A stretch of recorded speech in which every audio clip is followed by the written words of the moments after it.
जीवन में कर्म तो सभी करते हैं, पर कर्म को कुशलतापूर्वक करने की कला शायद ही लोग जानते हैं।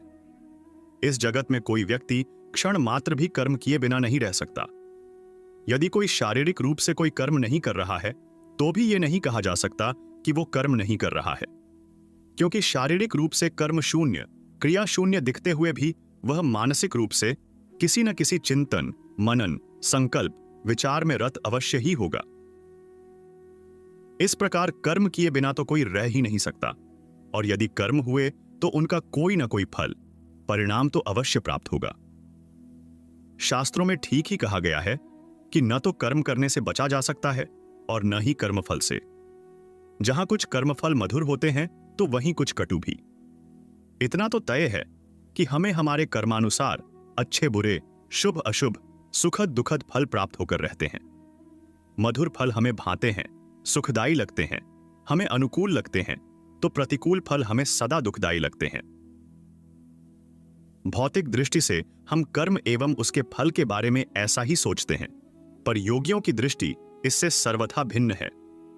अध्यात्मवेत्ताओं, योगियों की दृष्टि में कर्म फल शुभ अशुभ, अच्छे बुरे हर रूप में दुखदायी ही हैं, क्योंकि वे ही हमारे बंधन के कारण हैं। बंधन फिर शुभ के हों अथवा अशुभ के, सुख के हों अथवा दुख के, हर हाल में वे हमें बांधने वाले ही होते हैं।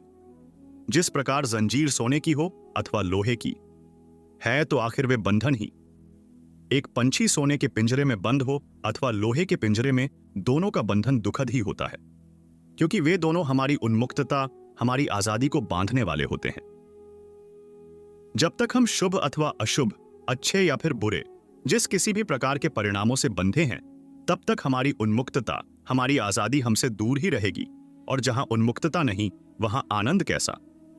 सत्य यही है कि हम न तो कर्म से बच सकते हैं, न ही कर्मफल से, पर हां, हम उन कर्मफलों के बंधन से तो अवश्य ही बच सकते हैं, और यही हमारे लिए महत्वपूर्ण भी है। हमें यहां यह समझना है कि हमें कर्म करते समय उस कर्म संपादन में अपना 100% पुरुषार्थ लगाना है। हमें उस कर्म के कुशल संपादन पर ही केंद्रित रहना है, उससे प्राप्त होने वाले फलों पर नहीं, क्योंकि कर्म करते हुए यदि बार बार उसके फलों का ही चिंतन बना रहा, तो कर्म संपादन में लगने वाली हमारी समस्त ऊर्जा बिखर सी जाएगी, और उस कर्म में हम अपना 100% नहीं लगा पाएंगे। फल की चिंता नहीं करने से हमारी समस्त ऊर्जा तब कर्म संपादन में 100% नियोजित हो सकेगी। फल की चिंता करने से फल की प्राप्ति न तो शीघ्र होने वाली है और न ही परिणाम में अधिक। इतना ही नहीं, यदि कर्म फल हमारे अनुकूल आया तब तो हमें अच्छा लगेगा, पर यदि फल हमारे प्रतिकूल आया तो हम पुनः ऐसे गिरेंगे जैसे पंख कट जाने के बाद असीम आकाश में उड़ता हुआ पंछी भी धरती पर आ टपकता है। तब सचमुच हमारा सब कुछ समाप्त हो जाता है। इसके विपरीत यदि फल की चिंता करे बिना हमने कर्म किए, तब उनका परिणाम चाहे कुछ भी हो, हम तब बीच समुद्र में खड़े विशाल स्तंभ की तरह तूफानों के बीच भी अजेय बने रहेंगे, क्योंकि कर्मों का फल हमें स्पर्श कैसे कर सकेगा।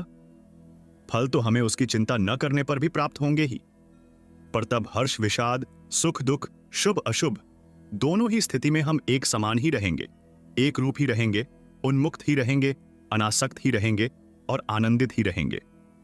हम दर्शक दीर्घा में बैठकर संसार का कौतुक खेल तो तब भी देखेंगे, संसार में रहते हुए कर्म तो तब भी करेंगे, पर उस खेल में मिली जीत न तो हमें उत्तेजित व अतिहर्षित कर सकेगी और न ही हार हमें निराश कर सकेगी।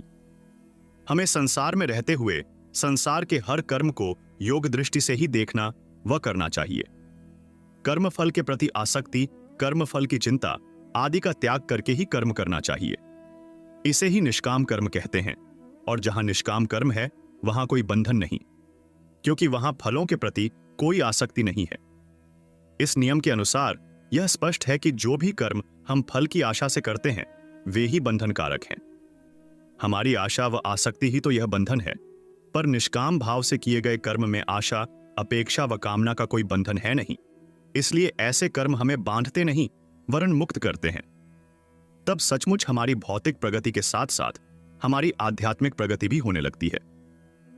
आसक्ति के बंधन से मुक्त होते ही हम ईश्वर के अखंड राज्य में प्रवेश पाते हैं व जन्म मरण के बंधन से भी सदा सदा के लिए मुक्त हो जाते हैं।